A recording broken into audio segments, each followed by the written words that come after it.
Jadi teman-teman, hari ini kegiatan kita adalah berbagi tentang penanganan COVID-19. Karena di awal, ketika mengajukan proposal atau mengajukan diri sebagai dosen pembimbing modul Nusantara, itu judul saya adalah Perajut Asa di Tengah Pandemi. Saya melihat fenomena bahwa orang yang terjangkit COVID-19 itu di berbagai daerah itu dijauhi. Bahkan kita melihat potret ya, kalau banyak tenaga kesehatan yang mereka itu ditolak, bahkan ada yang meninggal pun ya, yang secara biologinya atau ilmu kesehatan itu bukan sebuah virus ya, virus itu tidak bisa menempel lagi di inangnya, berkembang ketika inangnya atau manusianya itu sudah meninggal. Jadi itu tidak bisa berkembang lagi. Tapi entah bagaimana, tanpa memperdulikan nilai-nilai Pancasila yang mengusung kekeluargaan, gotong royong, masyarakat itu banyak yang menolak untuk pemakaman atau kembalinya seorang tenaga kesehatan yang merupakan garda terdepan dalam penanganan COVID-19. Nah itu. Jadi nanti hari ini kita akan berbagi sebuah kisah bahwa di perumahan Bumi Mangli Permai itu ada sebuah ide yang luar biasa yang digagas oleh ibu-ibu dan juga bapak-bapak, bahwa kita harus saling merangkul, bahwa kita harus menolong saudara-saudara kita yang terkena pandemi COVID-19. Jadi tidak peduli apa golonganmu, apa sukumu, apa rasmu, apa agamamu, kita tetap satu bahwa kita manusia yang butuh orang lain. Karena kita terlahir sebagai makhluk pribadi dan makhluk sosial. Bahkan keberhasilan penanganan COVID-19 di Bumi Mangli Permai ini diadopsi dan dikembangkan oleh berbagai daerah. Salah satunya adalah di Kabupaten Jember sendiri dan beberapa daerah di kabupaten lain. Dan sempat ada mahasiswa UGM dan dari berbagai perguruan tinggi itu melakukan sebuah riset atau penelitian. Bahkan waktu itu sama Pak RT itu diminta untuk menghubungi Bu Tias bahwa bagaimana ceritanya kok sampai bisa perumahan Bumi Mangli Permai ini mempunyai ide atau gagasan yang luar biasa. Karena di daerah mereka sendiri itu tidak seperti itu penanganannya, banyak yang dikucilkan. Padahal itu di daerah Jawa Tengah ya, daerah Jogja yang terkenal masyarakatnya itu adalah masyarakat yang ramah tamah, masyarakat yang suka menolong dan berbagi dengan orang lain.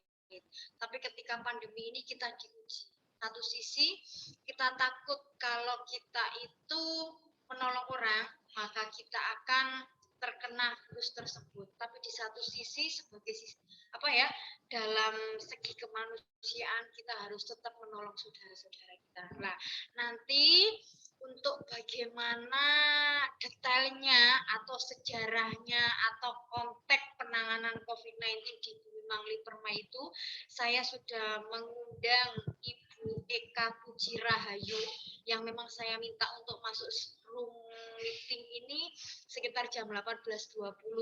Beliau selaku ketua Dhamma 53B. Jadi Dhamma itu ada yang tahu Dhamma itu apa? Kalau di daerahnya teman-teman mungkin ada yang tinggal di perumahan, nggak ada yang tinggal di perumahan? Nggak ada. Berarti semuanya rumahnya besar-besar ya, nggak ada yang rumahnya kecil-kecil kayak Bu Tias ya. Jadi Dhamma itu adalah dasawisma. Di perumahan itu ada dasa itu 10 bahasa Jawa ya. Wisma itu adalah rumah. Jadi setiap 10 rumah itu ada kelompok-kelompok misalnya kayak arisan atau kegiatan lingkungan dan sebagainya yang sifatnya adalah kekeluargaan dan gotong royong. Jadi Bu Eka ini adalah Ketua Dhamma 53B di perumahan Bumi Mangli Permai. Rumahnya tuh pas sebelahnya rumahnya Bu Tias yang di Mangli. Cuma sekarang Bu Tias ini posisinya ada di rumah Keranjingan, jadi ya lumayan jauh. Misalnya saya di rumah sana ya, saya nge-zoom-nya bareng sama beliau. Tapi karena saya tidak ada di rumah sana dan ada di rumah Keranjingan, jadi beliau saya suruh masuk lewat Zoom meeting. Nah, kira-kira begitu. Terus Nanti saya berharap teman-teman bisa interaktif ya dengan Bu Eka Puji Rahayu terkait penanganan COVID-19 karena di berbagai daerah itu saya yakin tidak sama. Oh ya, Ika silakan untuk maghriban. Tidak sama penanganannya dengan di daerah yang lain. Nah, kita tunggu aja Bu Eka masuk ke Zoom meeting kita ya. Ini masih kurang 2 menit. Mungkin ada yang ingin disampaikan oleh teman-teman, monggo. Izin bertanya buat Ya, Yas. silakan Agnes. Untuk presensinya belum dibuka ya? Presensi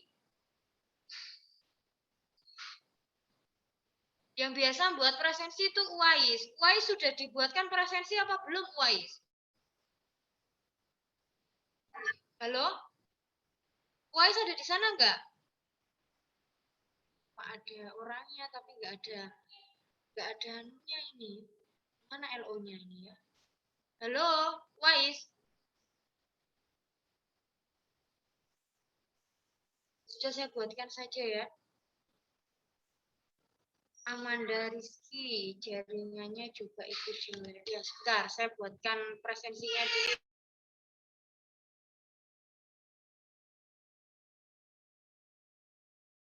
Nggak ada yang bantu.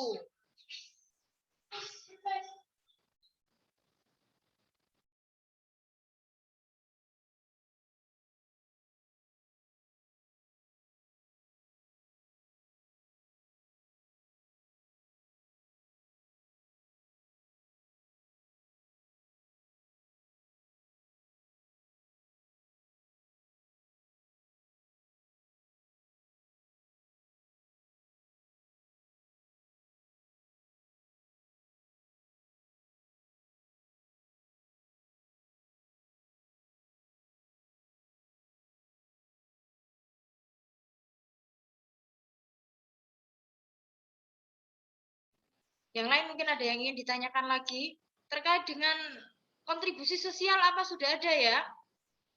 Ide-ide atau apa gitu?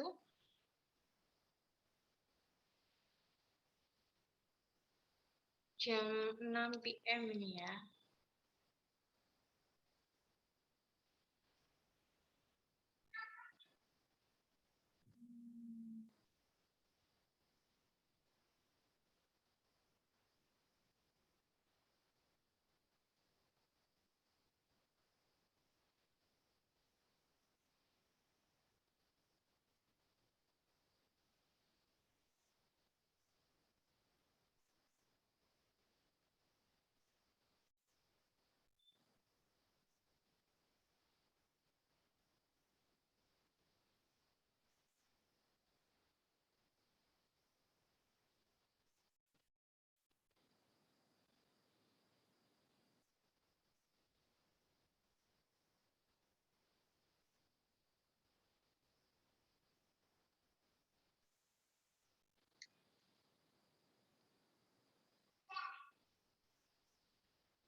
Sudah Nes, coba dibuka bisa atau tidak? Nanti waktunya akan diubah lagi sama Bu Tias. Lah ini Bu Eka kok belum? Oh, ini sudah masuk. Selamat malam Bu Eka. Selamat malam, Bu Tias. Selamat malam. Bagaimana kabarnya Bu Eka hari ini? Alhamdulillah, sangat luar biasa hari ini, full. Hari ini full ya. Jadi Bu Eka ini sangat sibuk. Beliau menjadi seorang guru ya di TK Al Baitul Amin, salah satu TK terbaik yang ada di Kabupaten Jember. Nah, jadi Bu Eka ini adalah kelas modul Nusantara kelas 9 Universitas Jember. Ini ada Mbak Agnes, Martin, terus Riman Kasim, Vika Junior, dan teman-teman yang lain yang notabene mereka itu berasal dari luar Jawa semua, Bu Eka. Karena ini adalah program pertukaran mahasiswa pelajar dari Merdeka Belajar Kampus Merdeka, programnya Mas Menteri Nadiem Makarim. Jadi hari ini kami semua ingin berbagi dengan Bu Eka selaku Ketua Dama 53B bagaimana pengalamannya sampai bisa menginspirasi banyak pihak terkait dengan penanganan pandemi COVID-19 yang ada di Perumahan Bumi Mangli Permai, khususnya RT 4 RW 13. Oke. Monggo Bu Eka, nanti mungkin bisa saling sharing ya dengan teman-teman. Agnes dari Riau, Martin dari Mamuju, Riman Kasim dari Gorontalo, dan sebenarnya ini banyak Bu Eka, satu kelas itu ada 20, tapi terkadang teman-teman itu terkendala sinyal, karena di luar Jawa itu tidak seperti di Jawa yang sinyalnya itu enak, ya. Apalagi kalau sudah waktunya musim penghujan seperti ini, jadi mereka itu harus mencari sinyal itu terkadang harus ke puncak gunung apa dan sebagainya gitu Bu Eka. Sudah saya berikan waktu dan tempatnya kepada Bu Eka Puji Rahayu untuk mengisi materi perkuliahan hari ini. Terima kasih. Terima kasih kembali, Bu Tias. Ya, Selamat bisa share malam. screen sendiri ya Bu Eka, sudah saya jadikan co-host. Ya, monggo. Nanti saya share screen sendiri. Terima kasih banyak atas waktunya, Ibu Tias. Assalamualaikum warahmatullahi wabarakatuh. Selamat malam semuanya. Ini campur ya, laki-laki perempuan? Ya, campur Bu Eka. Campur, ya. Oke. Sebelumnya ini baru pertama kali saya Zoom, tapi yang saya hadapi berbeda. Biasanya anak yang kecil-kecil, anak yang banyak celotehnya, disuruh matikan, disuruh unmute sudah belum 1 menit sudah nyala lagi. Sekarang baru pertama kali kita ketemu, saya pribadi baru ketemu dengan mbak-mbak ini ya, sama mas-mas dari seluruh Indonesia, di mana kita malam ini mungkin lebih banyak sharingnya saja, karena ini semua pandemi seperti ini semua kita hadapi bersama, kita rasakan bersama. Apa yang ada di Dama kami, khususnya di Dama 53B RT 4 RW 13 di Perumahan Bumi Mangli ini mungkin tidak akan jauh berbeda dengan apa yang ada di lingkungan panjenengan semua. Nah, khusus malam ini mungkin sharing saja, tapi sebelumnya saya kenalan dulu. Tadi sudah dikenalkan apa belum, Bu Tias? Sudah. Ampun Bu Eka, tapi kalau mau memperkenalkan diri sendiri, jadi lebih enak menurut saya. Monggo, silakan. Kenal maka tak sayang kan? Tak kenal maka tak sayang, betul sekali. Karena kalau kita nggak kenal, mau menyapa saja sungkan ya, nggak enak. Nah, oke, perkenalkan saya share lagi biodata diri saya. Izin share screen ya. Saya panggil kakak aja biar enak. Oke, perkenalkan nama saya Eka Puji Rahayu. Saya lahir di Kebumen 14 Agustus 1987. Saya termasuk, kalau sekarang di Jember ini bahasanya Pandalungan. Nah, saya juga Pandalungan karena ibu saya ini asli Kebumen. di mana notabene-nya di sana adalah suku Jawa, sedangkan ayah saya itu ada dari Jember. Tetapi meskipun dari Jember, asli Jember, beliau bersuku Madura. Jadi kalau di bahasanya orang Jember sendiri adalah Pandalungan, campuran. Saya tinggal sekarang di Perumahan Bumi Mangli Permai, Blok CCC 10. Saya seorang guru TK. Alhamdulillah, meskipun guru TK, ini bisa membuat saya lebih semangat, karena setiap hari bisa senyum sama anak-anak, ada gregetnya, ada ininya ya. Kalau sama anak-anak yang lebih kecil, kalau sudah sama kakak-kakak mungkin gemesnya beda ya. Nanti yang bisa merasakan adalah Bu Tias. Ini email saya pujiaka87@gmail.com dan nomor HP saya 085334641438. Mungkin nanti ada yang mau chat atau mau telepon-teleponan, monggo. Kita saling sharing malam ini. Saya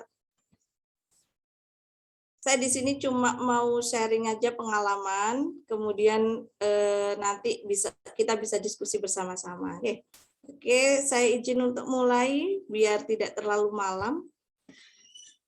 Baik, untuk sharing kita malam ini tentang merajut asa di masa pandemi. Nah, kenapa kok kita merajut asa di masa pandemi? Karena di masa pandemi ini banyak sekali dampak ya yang bisa dirasakan oleh berbagai kalangan, mulai dari kalangan yang atas sampai dengan kalangan yang bawah. Jadi kenapa latar belakang yang melatar belakangi saya dan juga warga di Dama 53B khususnya RT 4 RW 13 ini, karena di masa pandemi ini, pandemi COVID di Jember ini kita dimulai itu di pertengahan bulan Maret. Insya Allah seluruh Indonesia sudah mulai lockdown di tanggal 16 Maret itu. Nah, disitulah mulai di awal mungkin masih belum ada sesuatu yang kita rasakan itu wah, atau membuat seseorang itu merasakan dampak yang negatif. Kalau di awal mungkin seperti mahasiswa, terus anak sekolah, dan kami sendiri sebagai guru libur 2 minggu, karena di awal itu 2 minggu ya, itu masih bisa dirasakan nyaman untuk kita. Tetapi ternyata pandemi COVID di Jember ini baru dimulai kita lockdown tanggal 16, kemudian beberapa hari setelah lockdown itu dinyatakan sudah muncul satu korban COVID. Jadi pasien COVID itu sudah bermunculan. Nah, begitu pula di tempat kami di Perumahan Bumi Mangli ini. Tepatnya di bulan April, tidak jauh dari lockdown itu, kami mendapatkan kabar bahwa ada satu korban yang benar-benar itu sangat dekat dengan kita. Akan tetapi di awal kita tidak merasakan apa-apa karena meskipun dekat, tetapi kita beda RW. Kalau di perumahan biasanya sudah beda RW itu sudah kita sudah saling mengenal saja susah ya, apalagi di zaman kalau di perumahan itu kebanyakan kalau di depan warga-warga yang lama itu sudah individual, jadi susah untuk ini ya bersosialisasi dengan warga sekitar yang lebih jauh itu sudah susah. Nah, jadi dari situ kita mulai prihatin. Kita ada tetangga, tetap ada yang tetangga yang kena, tetapi kok masih biasa saja. Sampai akhirnya kita di Dama 53B ini benar-benar merasakan dampak pandemi COVID-19. Khususnya di Dama kami, di Dama 53B, dampak pandemi COVID ini sudah mulai terasa. Di 3 bulan awal itu sudah mulai terasa, tidak hanya dampak kesehatan yang kita rasakan, tetapi juga dampak sosialnya, ekonominya, terlebih ekonomi. Maka dari itu, dari dampak-dampak ini, dari dampak kesehatan, selain dampak kesehatan, dampak sosial, dampak selain dampak ekonomi, ini menggugah kami sebagai pengurus baik PKK, baik di PKKRT dan juga di Dhamma kami sendiri. Maaf ya. Jadi sudah cepet pintar.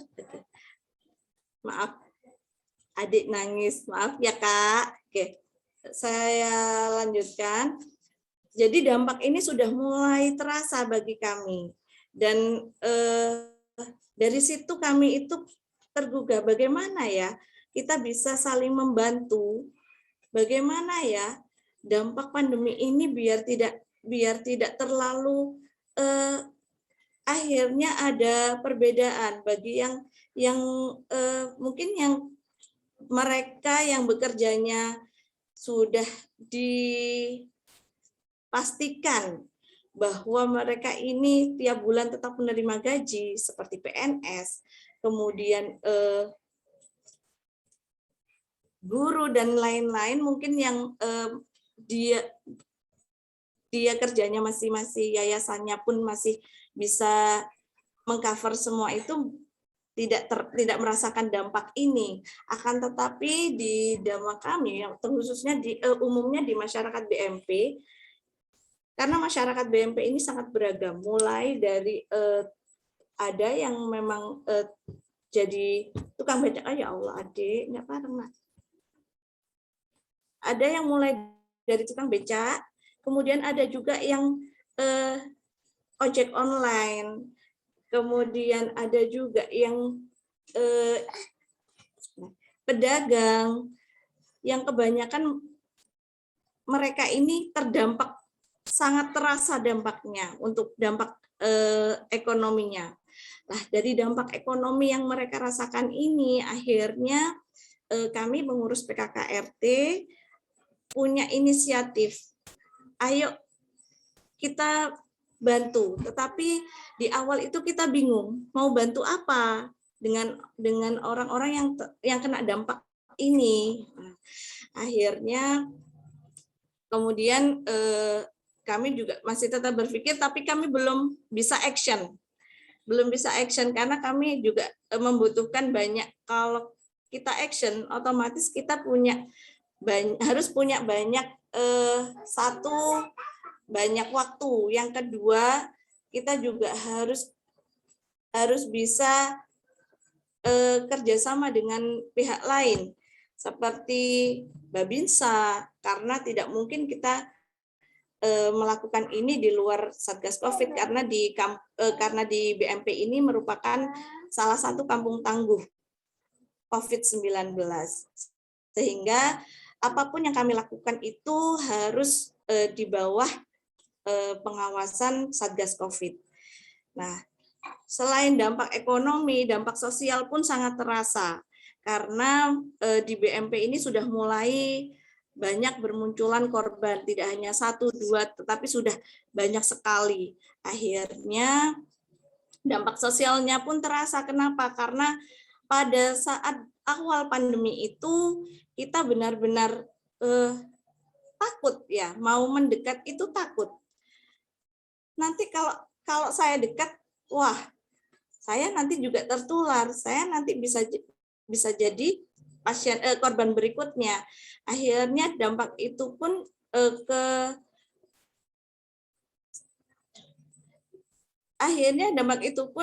terasa sekali kepada sesama tetangga saja, kita sudah mulai menjauh ya. Nah, dari situ kita berpikir lagi bagaimana cara menyalurkannya.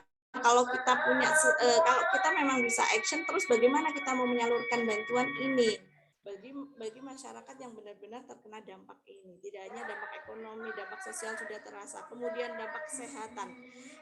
Karena dampak kesehatan ini yang paling utama di saat pandemi COVID ini, kebetulan sekali pada saat itu juga cuacanya. Suaranya kecil sekali, Bu Eka. Oh iya. Ya. Sudah terdengar, Bu Tias? Iya, tapi agak besaran yang tadi. Oh, besar yang tadi. Ya. Iya. Bentar. Oke. Sudah terasa? Sudah terdengar? Sudah jelas, ya. Oke, saya ulangi, nggih. Oke. Jadi dampak ekonomi, sosial, dan juga kesehatan yang terasa di masyarakat BMP ini juga yang salah satunya menjadi latar belakang kami, karena tidak mungkin kami akan mengesampingkan tetangga jika tetangga itu juga merasakan dampak-dampak dari pandemi COVID ini. Nah, selain itu juga kebijakan isolasi mandiri bagi keluarga pasien COVID-19. Akhirnya dari beberapa korban COVID-19 ini yang dimana semua keluarga itu harus melaksanakan isolasi mandiri. Jika pasien si korban ada di rumah sakit, otomatis keluarga pun harus isolasi mandiri di rumah masing-masing. Nah, kebijakan isolasi mandiri ini bagi keluarga pasien COVID yang di awal terjangkit itu mungkin merasakan bahwa ini ada kesenjangan, ada merasa dikucilkan. Kenapa? Karena kebijakan isolasi mandiri di awal itu sangat-sangat maksudnya tuh saya pribadi merasakan, kalau meskipun saya bukan korban COVID-19, tetapi saya ikut merasakan, ikut berempati, dan juga dari situ, kalau seperti ini bagaimana perasaan keluarga korban? Akhirnya dari sinilah kita juga mengkaji lagi bagaimana kebijakan isolasi mandiri ini bagi keluarga, apakah full mereka tidak bisa keluar dari rumahnya atau bagaimana. Nah, dari situlah kami membuat program, yaitu program solidaritas sosial. Nah, di mana program solidaritas sosial ini kita bedakan menjadi 3, yaitu bagi warga yang terdampak ekonomi, kemudian keluarga pasien COVID-19, dan juga seluruh warga Bumi Mangli. Dari program-program solidaritas inilah kami para pengurus itu berpikir tidak hanya berpikir saja, tetapi kita harus benar-benar langsung action. Karena kalau tidak action maka akan bertambah buruk. Tidak hanya buruk ekonomi di perumahan ini, tetapi pastinya perasaan terutama perasaan keluarga, ya, keluarga korban yang menjadi korban COVID-19 ini. Sehingga mau tidak mau kami sebagai pengurus harus memulai, dan kami mulai dari warga yang terdampak ekonomi dulu. Dari warga yang terdampak ekonomi, kenapa? Karena di awal yang kami rasakan, karena khususnya di Dama kami, di awal itu belum ada yang menjadi korban COVID-19 ini, sehingga yang kami utamakan adalah warga yang terdampak ekonomi. Sehingga dari RW, RT, dan juga Dama-Dama berkumpul untuk membahas program solidaritas sosial ini. Nah, yang kami lakukan pertama adalah kami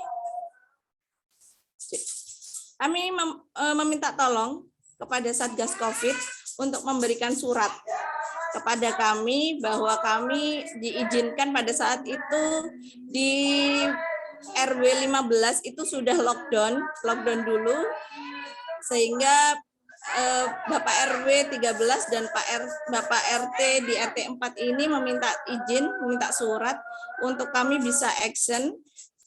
Kami mulai dari RT kami dulu, dari RT 4 dulu. Sehingga pada saat itu dengan mengumpulkan seluruh ketua Dama di RT 4, kami membahas untuk melaksanakan bazar di mana uang itu nanti akan digunakan untuk warga yang terdampak COVID, terdampak ekonomi karena pandemi COVID ini. Selain itu kami juga iuran swadaya dari warga. Jadi dari ketua Dama masing-masing akan menginfokan ke Damanya sehingga semua warga bisa ikut berpartisipasi. Nah, dari situ ternyata alhamdulillah semua warga ini sangat terbuka meskipun beberapa itu hanya karena takut ya dampak kesehatannya belum berani untuk berkumpul sehingga lebih banyak dari mereka ini yang memberikan bantuannya itu masih langsung dengan menggunakan transfer, jadi langsung dengan elektronik, sehingga ada masalah lagi karena kita masih bingung di mana siapa yang mau menerima ini atas nama pakai ATM-nya siapa, pakai rekeningnya siapa. Nah, akhirnya pada saat itu ada sekretaris RT yang berkenan untuk dipinjam rekeningnya sehingga untuk warga bisa langsung transfer ke beliau. Dan setelah itu langsung setelah 1 minggu ternyata bisa mengumpulkan lumayan banyak sehingga bisa dibagi, dan pada saat itu untuk warga RT 4 saja bisa membagi sebanyak 75 paket, yaitu paket sembako, berupa paket sembako, ada beras 5 kilo, kemudian ada minyak 2 liter, ada gula 2 kilo, dan juga mie instan, ada juga uang ini kita tujukan untuk keluarga terdampak ekonomi. Jadi apabila mereka membutuhkan sayuran dan lain-lain bisa menggunakan uang tersebut. Nah, ternyata kegiatan ini benar-benar direspon sangat baik oleh Pak RW dan kebetulan juga direspon sangat baik oleh Bapak Lurah Kelurahan Mangli yang kebetulan juga beliaunya adalah warga kemarin tanggal berapa? Tanggal 5 di Mangli. Dibayar pas, iya dibayar Dari dulu situ, pas ya.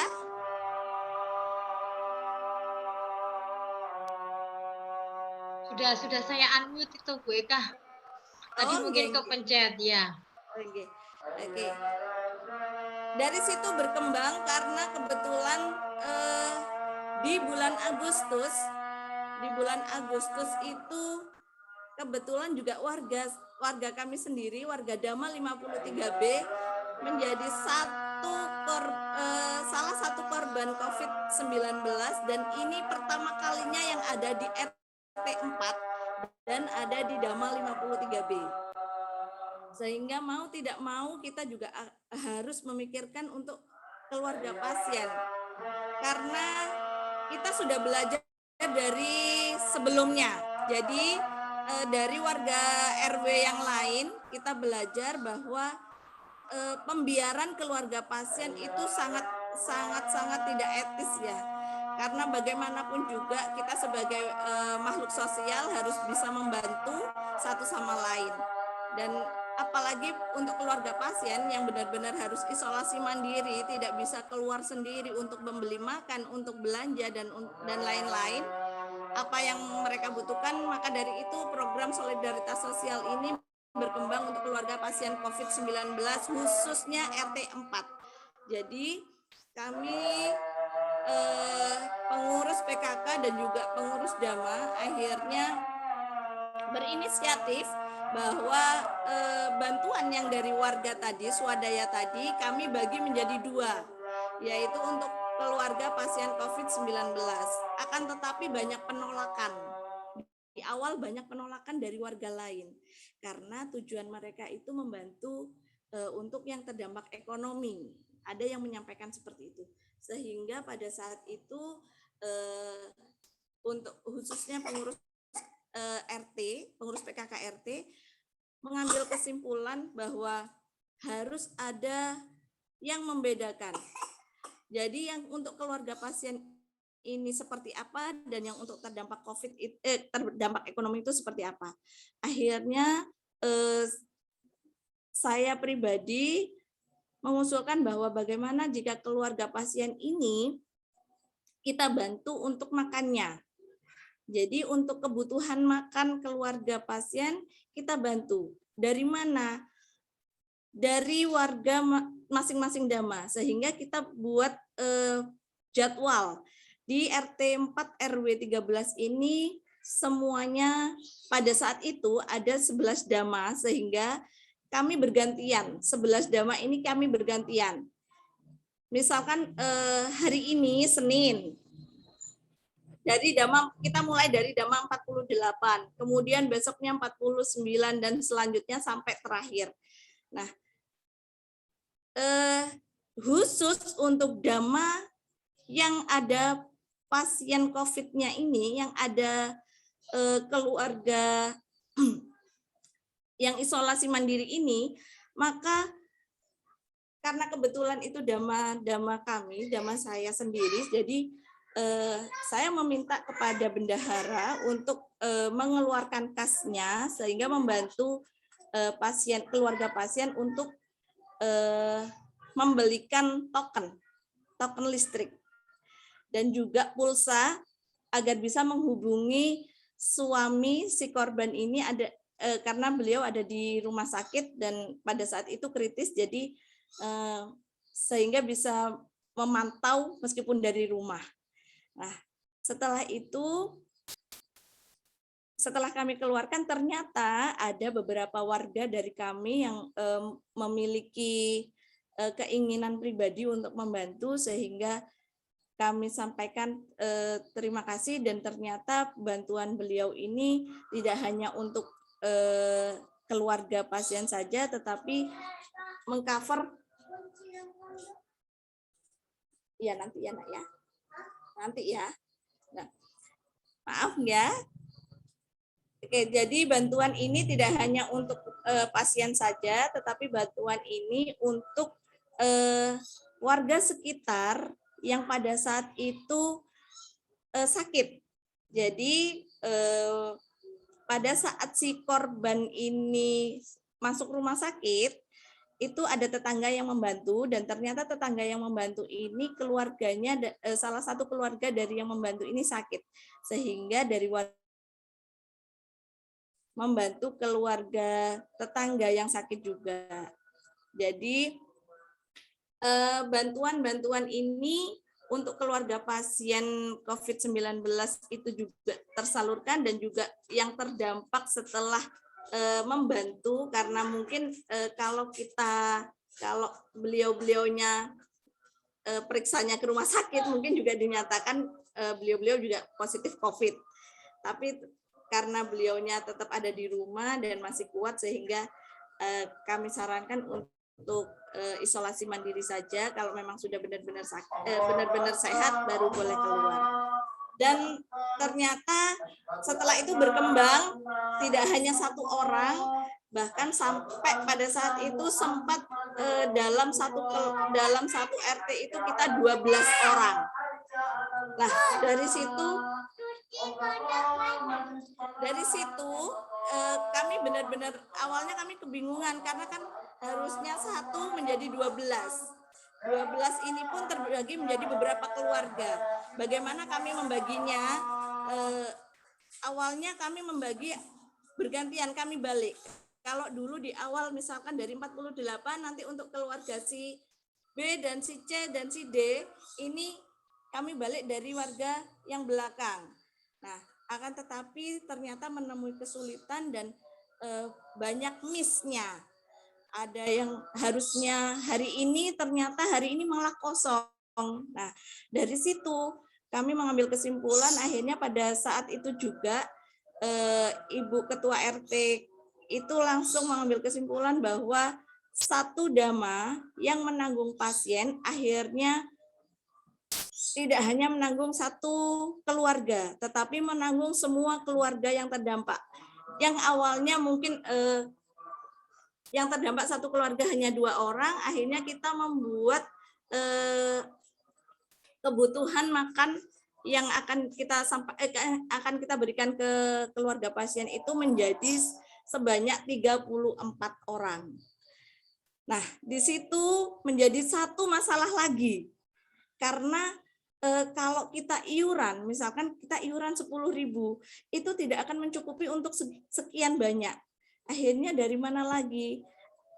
Dari kita ambilkan kas di Dama pun akhirnya kas Dama itu sampai minus. Sehingga Bapak RT kebetulan mempunyai rekanan bisnis yang akhirnya juga membantu kita di beberapa keluarga. Jadi misalkan 12 keluarga, sehingga yang 5 keluarga itu dibantu oleh beliau, sisanya itu menjadi tanggungannya kami, para dama. Nah, dari situ ternyata ini menjadi pancingan ya untuk warga RT 4 ternyata warga RT 4 itu memang solidaritasnya kepada tetangga itu benar-benar besar. Jadi dari situ bermunculannya sudah, kalau begitu kita ada yang mengumpulkan, akhirnya ada yang mengumpulkan sembako, dan sembako ini dikumpulkan lagi yang awalnya hanya untuk yang terdampak ekonomi saja, lama-lama itu kita bagi lagi menjadi warga terdampak ekonomi dan juga keluarga pasien. Tetapi khusus untuk keluarga pasien kami hanya memberikan beras saja, berasnya saja. Kemudian untuk makan kami tetap. Jadi selama isolasi mandiri kami sediakan 5 kg beras untuk selama 14 hari itu. Kemudian untuk makan, kebutuhan makan setiap hari, pagi, siang, dan malam itu tetap dari dama kami masing-masing. Tetapi untuk pembagian untuk makan pun itu tergantung dama masing-masing. Jadi tidak kita tentukan harus nasi sayur lengkap dengan ikannya, itu tidak, tergantung kemampuan dama masing-masing, karena dari dama masing-masing ini kekuatan kasnya berbeda-beda. Nah, dari situ ternyata lebih banyak lagi mulai terbuka, para warga ini lebih terbuka lagi, terus kemudian mereka juga ternyata, wah, kalau kita seperti ini itu saling membantu itu ternyata lebih nyaman, lebih enak. Dari situ tercetuslah bagaimana jika kita juga membantu tidak hanya untuk di RT kita saja khususnya, tetapi kita membantu keluar dari RT kita. Lah, di situ kami melaksanakan semua ini, akhirnya bekerja sama dengan juga Babinsa, kemudian juga pihak puskesmas, dan ada juga dari Dinas Kesehatan. Hanya saja Dinas Kesehatan ini hanya memberikan bantuannya saja, kemudian untuk prakteknya di lapangan tetap kami, Satgas COVID dan juga Babinsa. Akhirnya bantuan untuk seluruh warga perumahan Bumi Mangli ini pun dikumpulkan di Kampung Tangguh. Di Kampung Tangguh itu tempatnya ada di depan. Nah, kemudian setelah terkumpul banyak, akhirnya bantuan itu bisa disalurkan kepada semua warga, dan ada juga yang kami pisah menjadi programnya Jumat Berkah. Jadi untuk Jumat Berkah ini programnya itu kita berikan kepada mengelolanya kepada RW. Jadi oleh RW itu dikelola dan bekerja sama dengan ACT. ACT ini adalah salah satu komunitas ya, aksi cepat tanggap. Di situ komunitas ini biasa menangani untuk bantuan-bantuan baik domestik maupun internasional. Jadi biasa dari dalam iya, lokal iya, juga di luar negeri juga iya. Sehingga di awal kami dapat bantuan dan juga diberikan contoh bagaimana menjalankan Jumat Berkah ini. Kemudian dari situ awalnya kami laksanakan di lapangan RW 13. Di lapangan RW 13 hanya untuk warga RW 13 saja.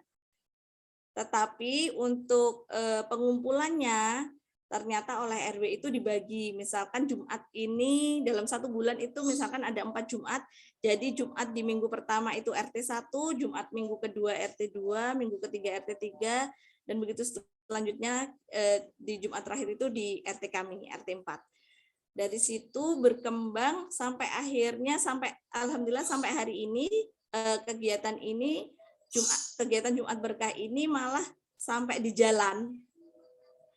jalan utamanya Bumi Mangli Permai.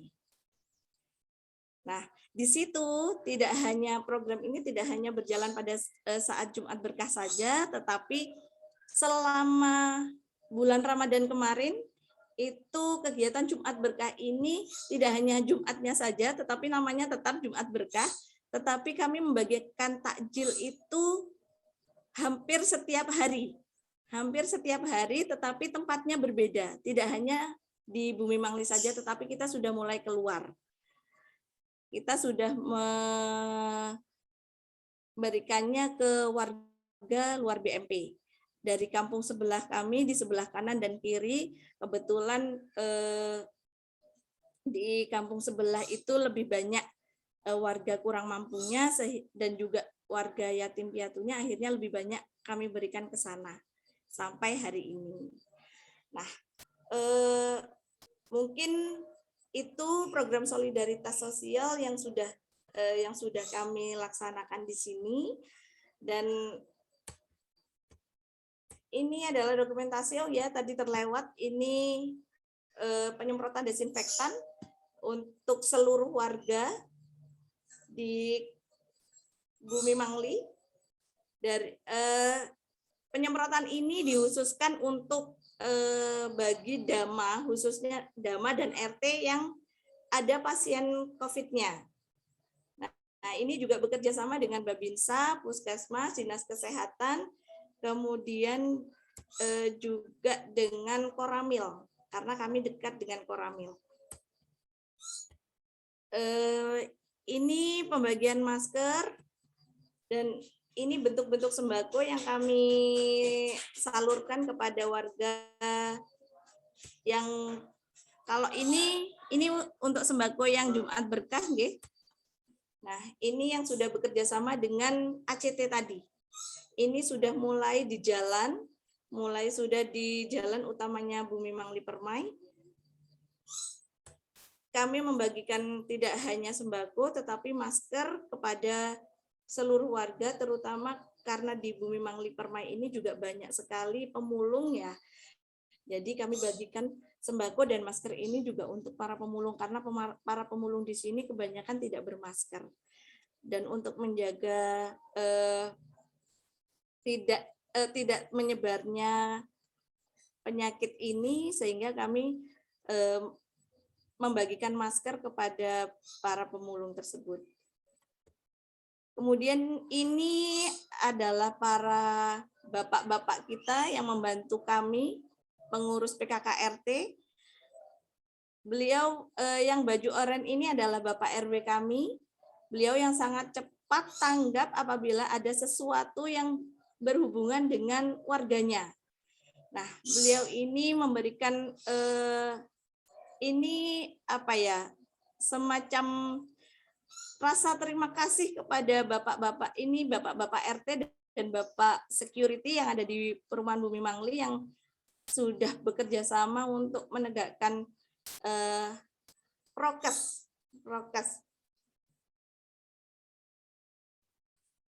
Dan karena bantuan-bantuan tadi dan program-program kami yang juga diketahui oleh Bapak Lurah kami, sehingga Kampung Tangguh Perumahan Bumi Mangli Permai ini mendapatkan prestasi, terutama prestasi yang pertama adalah prestasi solidaritas sosialnya, di mana kami bisa membagikan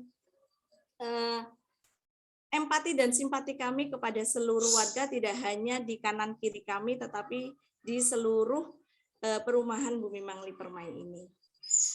Maaf, ini fotonya sangat kecil. Ini ada di lokasi Kampung Tangguhnya. Nah, di sini juga kami melaksanakan khususnya untuk paguyuban RT RW di Perumahan Bumi Mangli di Kampung Tangguh ini selalu kami laksanakan rapid test. Selain rapid test juga pernah melaksanakan swab bagi keluarga pasien COVID secara gratis. Jadi ini bentuk apresiasi dari Bapak Lurah kami kepada khususnya kepada RT kami dan umumnya kepada Perumahan Bumi Mangli Permai. Oke. Mungkin hanya itu yang bisa saya sampaikan. Terima kasih banyak. Mungkin nanti kita bisa sharing. Kalau ada kata-kata yang saya mungkin yang kurang atau yang salah, mohon dimaklumi. Terima kasih banyak. Wassalamualaikum warahmatullahi wabarakatuh. Mungkin ada yang ditanyakan atau bagaimana, monggo. Ya. Terima kasih atas sharingnya Bu Eka. Jadi luar biasa ya. Potret di mana kita sering melihat ya di media sosial atau apa dan sebagainya, bahwa banyak pasien penderita COVID-19 itu dijauhi, tapi di Perumahan Bumi Mangli Permai, khususnya di RT 4 RW 13 itu benar-benar bisa menerapkan bahwa kita itu hidup saling berdampingan, bahwa kita itu harus saling menolong tanpa melihat kita itu rasnya apa, golongannya apa, agamanya apa. Yang terpenting adalah kita bisa berbagi dan merajut asa di tengah pandemi. Ya, silakan mungkin dari teman-teman ada yang ingin bertanya kepada Bu Eka atau kita saling sharing ya, misalnya di Riau, di daerahnya Agnes itu bagaimana, atau di Gorontalo, atau di daerah mana saja yang penanganan pandemi COVID-19-nya itu agar kita bisa saling berbagi, kita saling bisa mengadopsi, jadi mengambil hal yang baik dan membuang hal-hal yang buruk dalam pandemi yang mungkin ini akan berkelanjutan ya. Saya berpikir, dan ini memang tujuan dari sebuah revolusi industri 4.0 ya, bahwa kita kuliah daring itu mungkin akan selamanya. Dalam artian hibrid ya Martin ya. Jadi mungkin 50% daring, 50% luring, atau mungkin bisa juga 70-30. Nah, itu. Silakan mungkin ada yang ingin disampaikan teman-teman atau yang ingin ditanyakan kepada Bu Eka. Jadi beliau ini luar biasa. Bu Dama dari 53B yang selalu menggerakkan ibu-ibu di daerah sana agar bisa berpartisipasi dalam konteks apapun. Silakan, monggo. Saya izin bertanya, Bu Tias. Ya, silakan Agnes. Sebelumnya terima kasih untuk Ibu Eka udah menyampaikan materinya. Di sini saya Agnes dari Riau ingin bertanya, untuk mencegah penularan COVID-19 di Perumahan Bumi Mangli Permai ini, salah satunya tadi itu membagikan masker. Apakah ada layanan vaksinasi COVID-19 di lingkungan Perumahan Bumi Mangli yang sudah diadakan?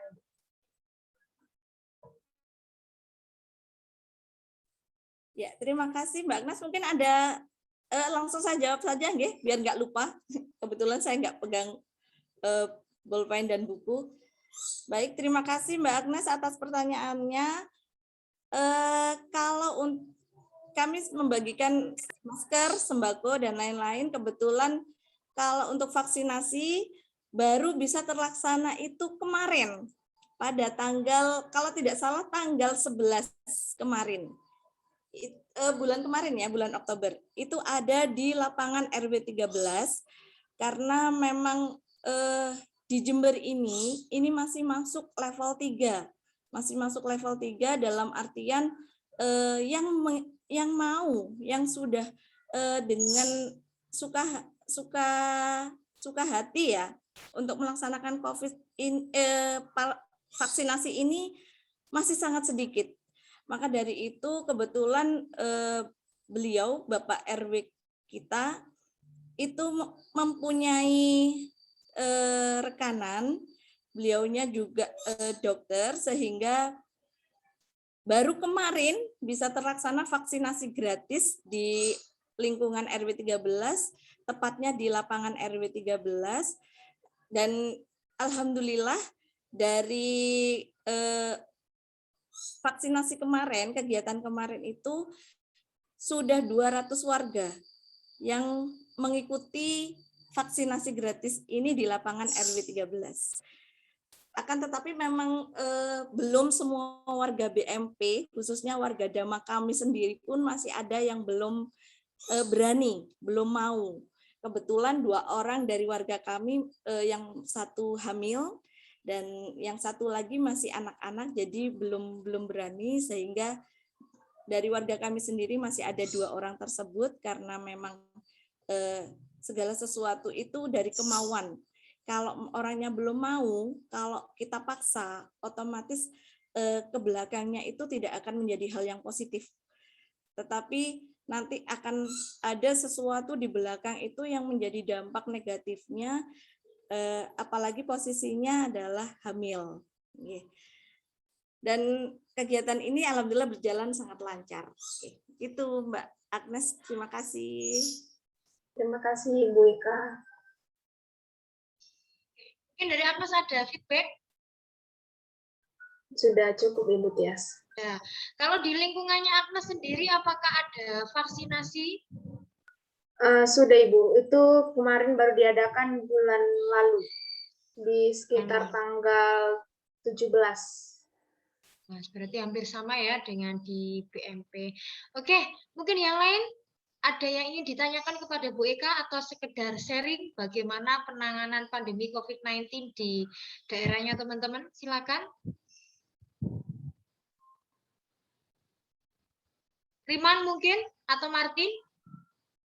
Riman. Ya, saya Bu. Ya, oke Riman. Ini dari Gorontalo ini Bu Eka. Silakan Riman. Ya, sebelumnya terima kasih untuk Bu Eka, walaupun saya tadi sempat keluar karena ada laptop error. Jadi untuk pertanyaan saya berhubungan dengan pembagian sembako. Nah, untuk di kampung saya alhamdulillah 0 case. Cuman saya pernah waktu pergi ke kampus 4 UNG itu ada di kampung lain.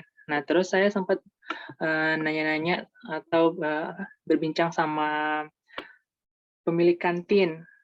Nah, terus katanya di kampung itu pembagian sembakonya itu nggak tepat sasaran. Jadi malah ada yang keluarganya emang nggak mampu malah nggak dapat, ada yang mampu malah dapat gitu. Nah, kira-kira menurut Ibu Eka gimana sih supaya pembagian sembakonya itu tepat sasaran?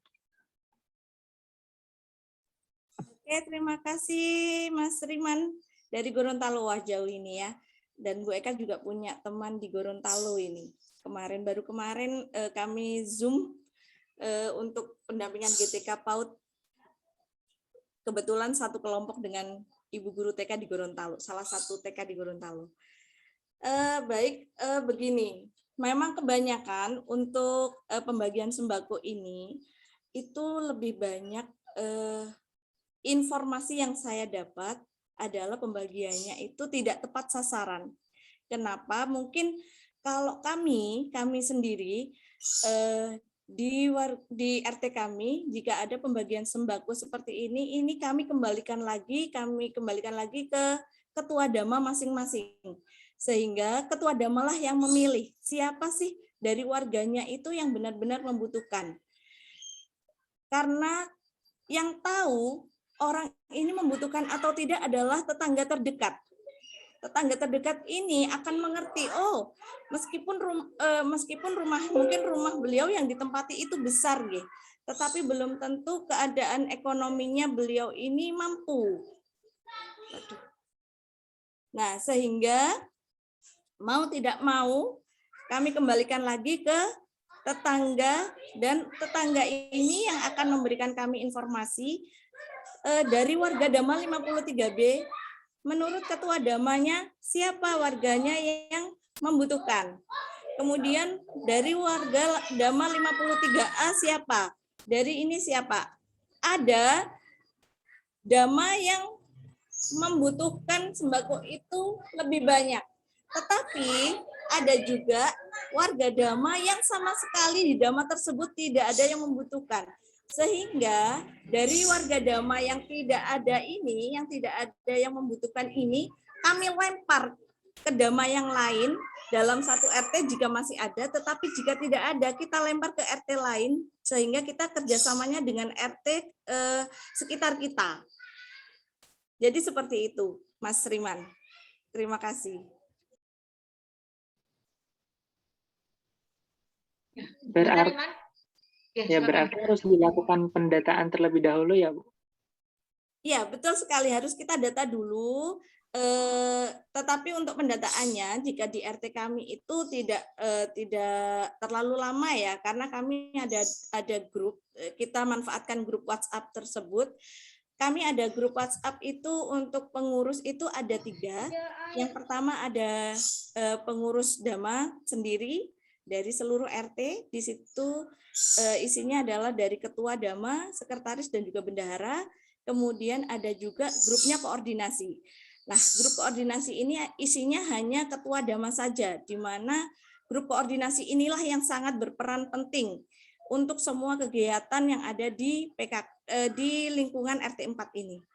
Jadi dari grup koordinasi ini kita langsung cepat ke warga Dama di grup WhatsApp Dama. Kemudian dari Dama, kalau saya pribadi biasanya jika ini membutuhkan cepat, pasti saya langsung saya share, saya sampaikan di situ. Saya tunggu sampai jam sekian. Jika tidak ada respon sampai jam dari seluruh warga Dama, kalau saya posisi ada di rumah, saya datangi satu persatu. Tapi kalau saya tidak ada di rumah, biasanya saya by phone. Jadi supaya cepat, itu yang bisa kami lakukan, dan pendataan ini juga ke atas juga lebih cepat, sehingga pembagian sembako ini juga akan lebih mudah tersalurkan dan lebih cepat tersampaikan kepada yang membutuhkan. Itu. Terima kasih, Mas Riman. Ya, terima kasih, Bu. Jadi dari sini kita bisa belajar ya teman-teman. Sering kita melihat termasuk yang terjadi di Jember kemarin dan di beberapa daerah yang viral ya. Karena Bu Tri Risma hari ini selaku Menteri Sosial itu marah-marah. Karena banyak bantuan sosial khususnya PKH ya. Kalau di Jember itu yang tidak tersalurkan dengan baik. Nah, karena carut-marutnya data dan sering Bu Tias itu menjumpai orang yang seharusnya dapat ya Bu Eka ya, tapi dia justru tidak dapat. Tapi mereka yang dekat dengan kepala desa dalam tanda kutip masih kerabatnya perangkat desa atau apa, itu mereka justru mendapatkan. Meskipun dalam konteks mereka itu sebenarnya mampu lah. Ini berbeda dengan pola pendataan yang ada di perumahan Bumi Mangli Permai, karena di sini kita menggunakan ketua Dama yang Bu Tias tadi sudah menjelaskan bahwa Dama itu mengakuisisi 10 rumah ya. Jadi Dasa Wisma itu artinya 10 rumah yang itu menjadi basis utama untuk pendataan. Jadi misalnya di blog saya, karena saya kebetulan satu blog dengan Bu Eka, siapa yang berhak untuk mendapatkan. Lah ini itu sudah didata oleh Dama oleh ketua Dama masing-masing. Jadi itu lebih akurat ya. Misalnya seperti itu teman-teman. Terima kasih Bu Eka dan Riman Kasim. Oke, mungkin ada hal lain yang ingin ditanyakan teman-teman? Monggo. Saya Martin? Ya, silakan Martin. Ya, terima kasih. Pertama-tama saya sampaikan kepada Ibu Eka yang sudah membawakan materi. Dari materi ini, saya juga punya pengalaman tentang bagaimana pandemi COVID itu. Waktu pertama kali di awal-awal itu, masyarakat di daerah saya itu sangat sangat gentar sama adanya COVID karena mereka pikir kalau kita sudah terkena COVID itu ya otomatis akan meninggal. Jadi orang-orang di kampung saya itu benar-benar sangat takut sama Parno ya? Parno Iya. sekali takut. Jadi waktu COVID di daerah saya itu pas pemerintah bilang kita lockdown, jadi benar-benar semuanya tuh tinggal di rumah, hanya beraktivitas kalau misalnya mereka pergi ke kebun. Itu pun kalau mereka ke kebun itu harus pakai masker. Padahal kalau dipikir ke kebun kan kita justru akan hirup udara segar. Tapi karena takut sama COVID, jadi biar ke kebun itu kita pakai masker. Nah, jadi yang mau saya tanyakan di sini, Bu, pada awal-awal munculnya COVID ini kan kita sangat takut. Jadi saya sangat salut dengan masyarakat yang ada di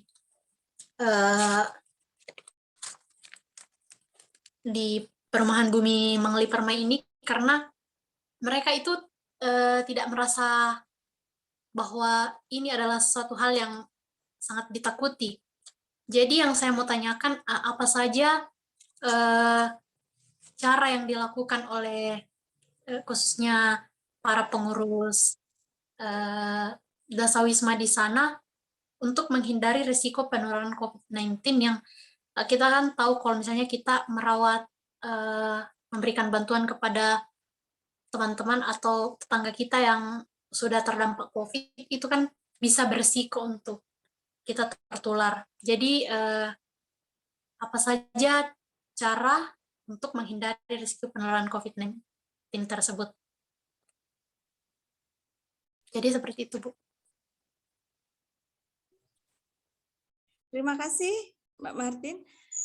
Begini, kelihatannya tidak hanya di Mama saya, di Jember pun seperti itu.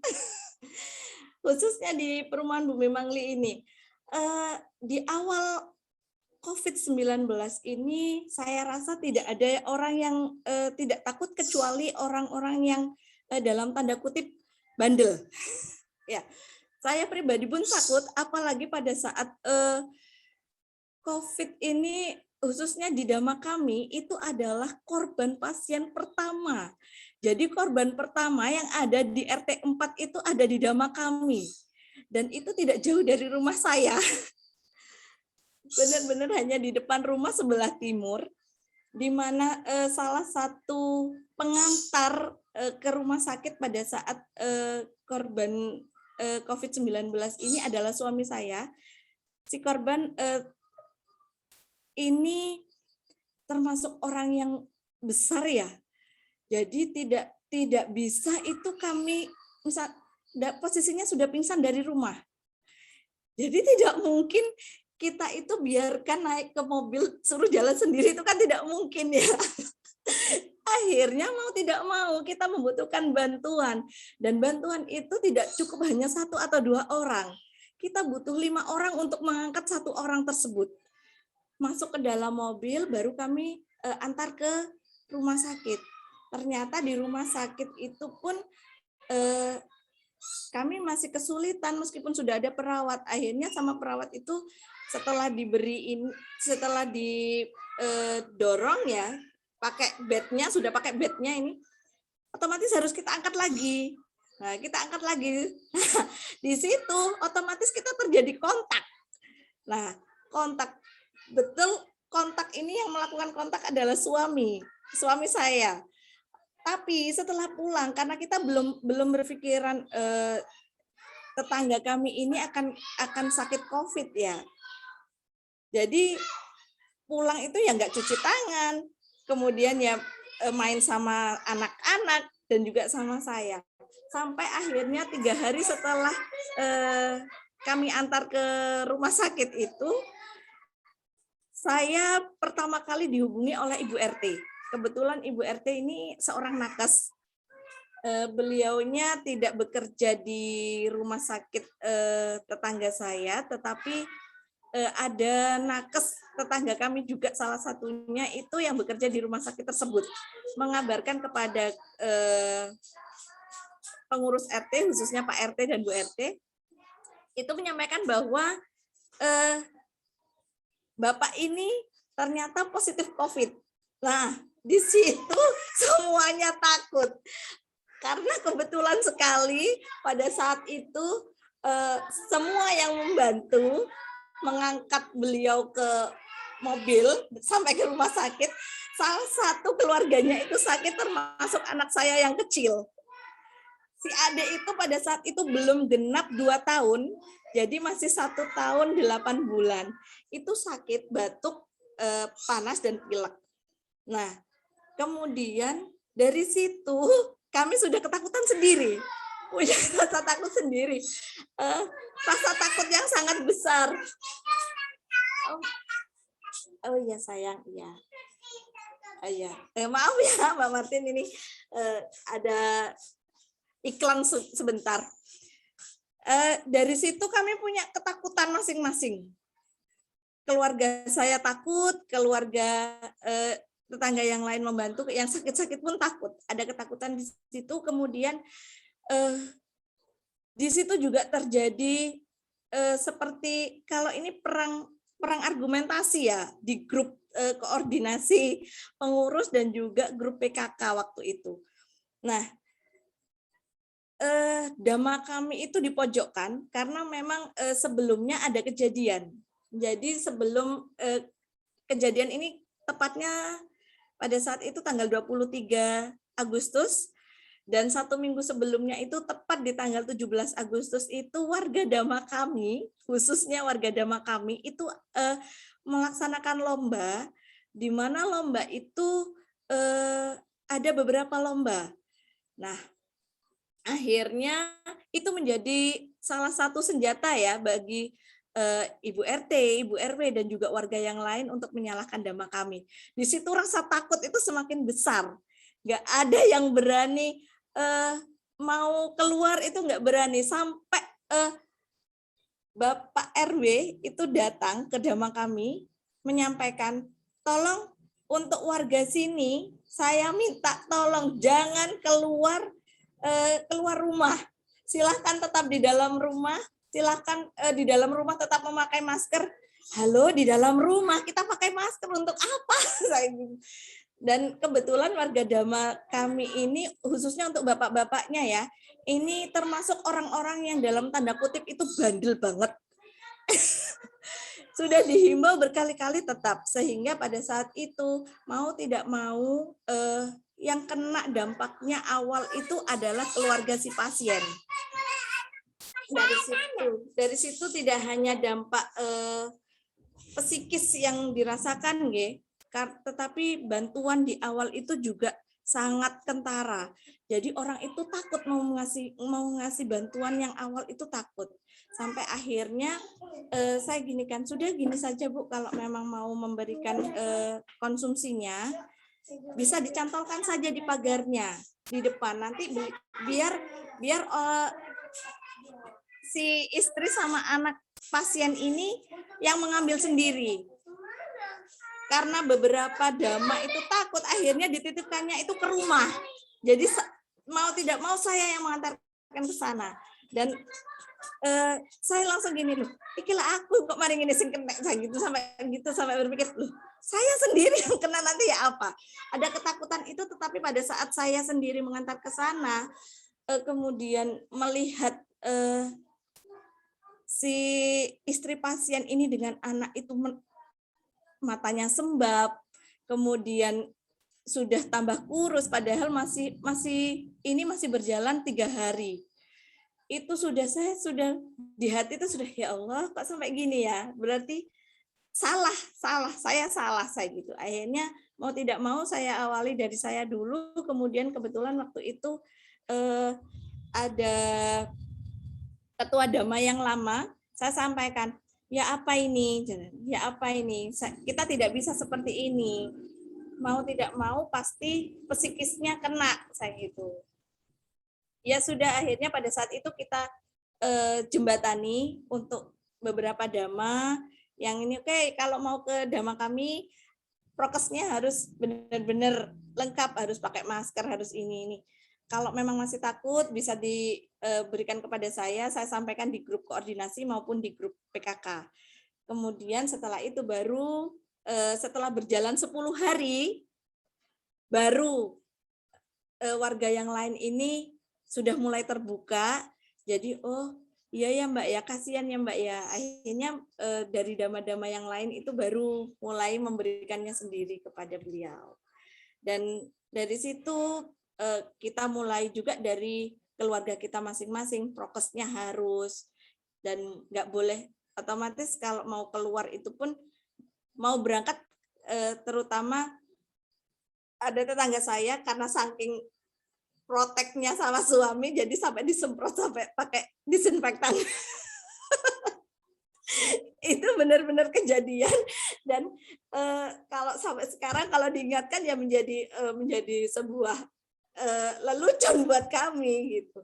Jadi itu yang kami lakukan sampai akhirnya semuanya dari warga RT 4 saling terbuka, saling membantu satu sama lain. Dan apabila kami berkumpul, kami tetap menjaga prokes benar-benar untuk mencuci tangan dan lain sebagainya, dan disarankan di setiap rumah, di depan rumah kami itu sudah tersedia tempat cuci tangan. Begitu Mbak Martin. Iya Bu, terima kasih banyak. Ya. Kalau yang sudah dewasa itu bisa diarahkan ya Bu Eka untuk prokes. Yang susah itu anak-anak. Masa iya mereka tuh di dalam rumah terus biasanya tuh bermain apa dan sebagainya ya. Itu mungkin hal-hal yang yang menjadi kendala, karena kalau kita misalnya ya seperti yang dikatakan Bu Eka tadi, kalau biasanya nge-zoom dengan anak-anak ya disuruh unmute sebentar lagi sudah bro atau apa, dan mereka tuh bosen. Tapi kalau dengan kalian pribadi yang sudah dewasa, sudah besar, itu enak untuk diajak diskusi. Awalnya Bu Eka mikir 2 jam. Aku ngomong apa ya, oh jangan disamakan. Jangan disamakan dengan anak TK. Karena Bu Eka terus, jadi saya sebelahan rumah dengan Bu Eka itu, Bu Eka tuh kalau ngajar tuh luar biasa. Jadi harus pakai gerak, pakai nari-nari gitu, Tin. Jadi kalau di sini Bu Eka cukup bercerita, kita sudah enak semua ya. Oke, mungkin ada yang lain yang ingin disampaikan teman-teman? Habibah mungkin atau Yuni Adela? Atau yang lainnya mungkin? Ada lagi? Yosti? Taneo? Yosti ini mahasiswa dari Kupang, Bu Eka. Dia aktif juga, cuma sinyalnya terkadang yang nggak ngangkat waktu ngomong itu. Atau mungkin Parit Pakaya? Halo Parit?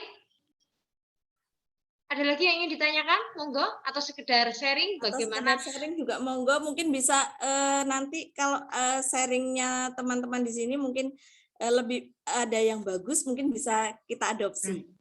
Ya, silakan. Mungkin ada yang ingin bercerita terkait dengan penanganan pandemi COVID-19 di daerahnya teman-teman sekalian. Kalau daerahnya Riman Kasim luar biasa, nggak ada penderitanya ya. Berarti di sana tuh sehat-sehat imunitasnya. Tapi di sana ada vaksin juga, Riman. Sampai sekarang divaksin nggak? Kalau daerahnya zero itu? Divaksin juga Bu, cuman diprioritaskan untuk yang masih muda. Oh, diprioritaskan untuk yang muda. Oke. Silakan, mungkin ada yang ingin berbagi. Yuni mungkin. Jadi Yuni Adela ini mahasiswa dari Padang ya, Yuni ya? Iya, Bu. Yuni Adela dari Universitas Andalas, program studi teknologi hasil pertanian. Mungkin Yuni mau berbagi dengan Bu Eka dan teman-teman terkait dengan penanganan COVID-19. Silakan Yuni. Baik Ibu, sebelumnya Ibu Eka, perkenalkan saya Yuni Adela dari Universitas Andalas, Sumatera Barat. Jadi saya sini ingin bercerita, ada dua ronde gitu. Yang pertama itu cerita tentang bagaimana di rumah di kampung saya tentang COVID dan bagaimana penanganannya gitu. Hampir sama untuk dengan teman-teman yang lain, itu di awal-awal itu terlalu parno gitu. Bahkan ada yang saudara jauhnya saja gitu yang kena gitu. Itu pun belum pasti gitu, waktu itu masih swab seperti itu ya Bu. Itu tuh benar-benar dijauhi sampai kayak dari jarak sekian meter itu udah menghindar gitu Bu, saking parnonya gitu Bu. Dan juga waktu itu ada yang orang asli kampung itu tuh benar-benar waktu itu dia buka warung gitu Bu. Itu tuh sebenarnya juga salah dari yang swab itu, dia itu kan lagi swab jadi sering menunggu hasil begitu kan Bu. Seharusnya tuh dia juga patuh untuk tidak buka warung gitu, tapi dia tetap buka warung. Masyarakat yang secara udah dikasih tahu juga sama pemerintah di desa, itu nggak boleh ke sana dulu gitu, dan akhirnya memang beberapa 1 mingguan itu ibu tersebut warungnya emang nggak rame gitu, sepi gitu. Dan di situ ibunya sedih gitu Bu, tapi harusnya tuh ibunya juga paham gitu gimana lagi nunggu hasil swab gitu kan Bu ya. Nah itu untuk di desa saya Bu, tapi mungkin karena apa ya, mungkin manusiawi gitu ketika pertama itu takut banget gitu, tapi ternyata ketika udah berlangsung lama takut-takut, ya udah nggak ibarat nggak dianggap lagi kayak gitu Bu. Sekarang di rumah tuh nggak ada lagi orang yang pakai masker, padahal dulu tuh pas awal banyak yang kena tuh langsung pakai masker, cuci tangan, kayak gitu. Itu di kampung, Bu. Terus kemarin waktu saya di asrama itu, qadarullah saya kena kemarin tuh, Bu. Jadi ada dua teman, yang kena di awal, terus, habis itu kami swab satu asrama, akhirnya ada 6 orang yang kena, ya positif, dan waktu itu rencananya kami bakal karantina gitu, tapi karena gejalanya nggak terlalu berat dan, rasanya bisa di rumah, akhirnya kami karantina mandiri, terus, kamar asrama bagi yang positif di kamar ini, terus negatif di kamar lain gitu. Terus juga, untuk peralatan makan, terus juga peralatan masak itu langsung dipisah, bahkan untuk, sekedar cuci piring aja itu langsung dibagi 2 gitu, yang positif satu, yang negatif satu gitu, Bu. Tapi yang poin penting yang saya dapat selama, kena Covid kemarin itu Bu, selain, butuh, bantuan kayak fisik atau kayak bantuan makan atau gimana gitu ya Bu, untuk yang kena positif itu butuh banget bantuan mental, maksudnya itu support mental gitu Bu. Maksudnya tuh bukan apa-apa gitu Bu, ketika sakit tuh memang kayak rentan, terlalu sensitif, terus juga, terlalu gimana gitu, Bu. Kan istilahnya itu ketika kita di karantina itu memang wajar gitu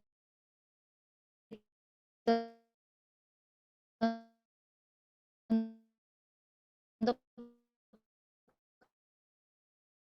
Sinyalnya ya mulai bermasalah.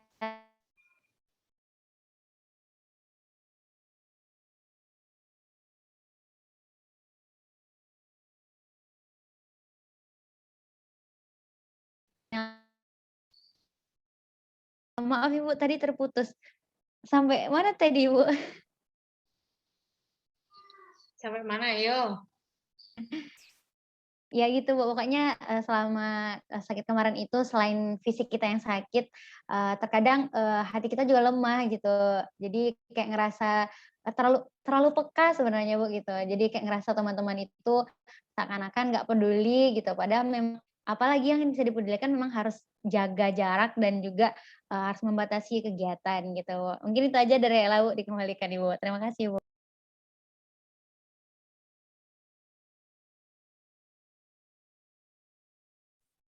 Baik, terima kasih Mbak Yuni Adela dari Andalas ini ya, wah. Dari Universitas Andalas. Qadarullah ya Mbak, kena COVID-19 ini dan sebenarnya banyak hikmahnya yang kita dapat, karena di situ kalau kita kena COVID-19, rasa takut yang kita rasakan itu seperti yang disampaikan Mbak Yuni tadi. Yang pertama sudah jelas pasti butuh support mental, karena support mental ini memang benar-benar dibutuhkan untuk semua orang yang memang benar-benar kena COVID-19 ini, baik korban secara langsung dan juga keluarganya. Nah, support mental ini juga yang benar-benar harus kita perhatikan ya. Ini saya balik lagi cerita tentang tetangga saya, si korban pertama di Dhamma kami, itu baik suami dan istri, ini benar-benar butuh support mental karena pada saat saya mengantar makanan pertama kali itu, yang saya lihat tadi matanya sembab, itu dia langsung mengatakan kepada saya, jangan masuk, stop, berdiri di situ. Nanti sampean kena, Mbak. Jangan ke sini, sudah cukup sampai di situ. Taruh di teras, taruh di situ. Nah, nanti Mbak, saya kena. Tapi di situ dia nangis. Dia nangis, makanya dari situ saya gini, oh, jadi selama ini saya tuh salah. Ternyata bukannya harus kita jauhi karena rasa takut kita yang berlebihan, tetapi memang kita yang harus yang memberikan support lebih. Karena memang dari support itu pastinya bisa membuat orang-orang yang terkena COVID-19 ini bisa lebih mudah sembuh. Nah, dari situ akhirnya besok paginya, itu pagi saya telepon, gimana? Saya tanya kabarnya dia, kabarnya anaknya, kemudian kabar suaminya. Setelah itu nanti jam 9, karena kebetulan pada saat itu sekolah dan semuanya itu masih WFH dan SFH semua ya. Jadi saya masih full ada di rumah, kecuali saya kalau dibutuhkan untuk mengerjakan sesuatu, jadi saya baru berangkat ke sekolah. Dan pada saat itu saya pagi langsung nanti jam 9, karena dulu himbauannya adalah jam 9 sampai jam 11 ya untuk berjemur. Jadi saya langsung nanti jam 9 keluar. Oh enggak Mbak, nanti kalau keluar nanti semuanya orang pada takut menghindar. Aku dikucilkan. Nah, kata dikucilkan inilah yang menjadi satu pemikiran kami, sehingga bagaimana cara mensupport para keluarga pasien. Nah, di situ akhirnya kami berikan waktu untuk berjemur. Setelah berjemur, baru masuk. Nah, dari situ ternyata si keluarga korban ini menyampaikan, ternyata setelah selesai karantina, isolasi mandirinya selesai, baru beliau bercerita ternyata banyak hikmah. Dulu sebelum kena ini, kalau dengan tetangga itu biasanya lah nah gini. Tetapi melihat support kita, jadi ada hikmah yang menurut dia diambil. Yang pertama, pastinya lebih dekat dengan Tuhan. Karena di situ pasti kita berdoa, ya Allah sembuhkan. Nah, selain berdoa, beribadah yang lain dengan ngaji dan sebagainya, karena memang betul-betul waktu kita 24 jam itu ada di rumah. Selain itu, dengan tetangga yang lain, dengan warga Dhamma yang lain, itu akhirnya kenal, karena dengan Dhamma yang lain itu yang awalnya tidak tahu, karena saling membantu memberikan makanan ini, akhirnya jadi kenal. Oh Mbak, terima kasih. Dari siapa ya Bu? Nah, dari situ lebih kenal dengan warga yang lainnya, dan juga yang pasti itu hikmahnya ke diri sendiri apa? Harus lebih bisa menjaga kesehatan katanya. Jadi yang awalnya abai dengan prokes, akhirnya setelah itu bisa lebih tertib lagi untuk prokesnya. Nah, seperti yang disampaikan Bu Tias tadi, kalau kita yang dewasa enak, kalau anak-anak susah. Nah, itu juga yang terjadi di Dhamma kami. Anak-anak itu di Dhamma kami itu, dari Dhamma kami saja ada 24 anak di bawah usia 12 tahun. Jadi anak-anak inilah yang kalau main itu harus selalu diingatkan pada saat itu. Ayo masker. Sampai meskipun kadang anak main benar sudah dipakai, nanti sampai sudah sama temannya dilepas.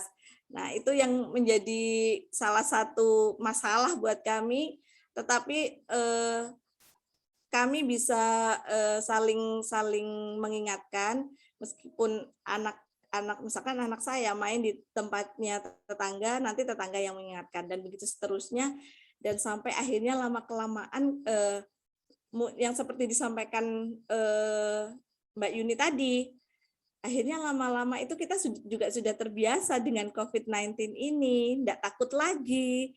Nah, dan sampai saat ini jika kami berkumpul di Dhamma kami, karena alhamdulillah juga di Kabupaten Jember ini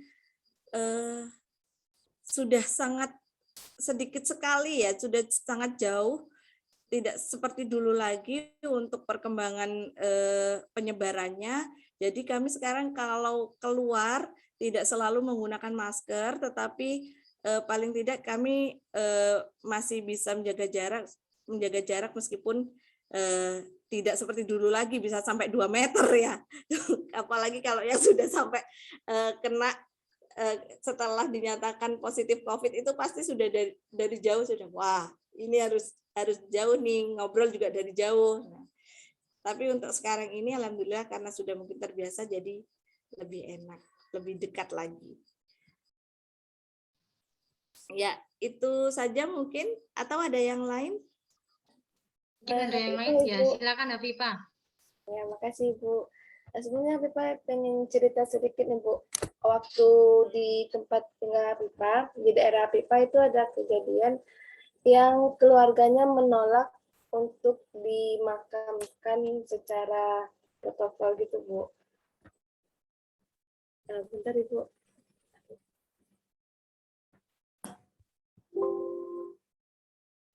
Jadi waktu itu ada yang kena terpapar COVID-19 dan itu pasiennya meninggal Ibu.